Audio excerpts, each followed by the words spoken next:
তীব্র গরমে কাঁচা আমের টকঝাল মিষ্টি ঠান্ডা ঠান্ডা শরবত খেতে ভীষণ মজা। এই জন্য আমি 2টা আম এখানে কেটে পরিষ্কার করে ধুয়ে নিয়েছি। এটা একটা ব্লেন্ডার জারের মধ্যে দিয়ে দিলাম।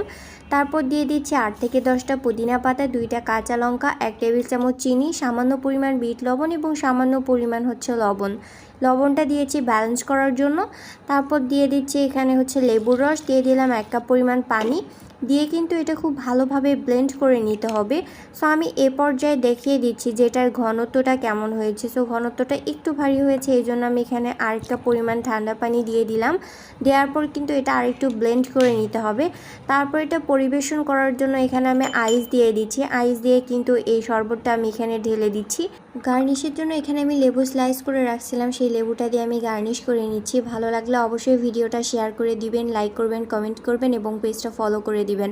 অনুরোধ থাকবে যারা ইউটিউব থেকে দেখছেন তারা অবশ্যই পেজটা সাবস্ক্রাইব করে দিবেন এবং বেল বাটনটা অন করে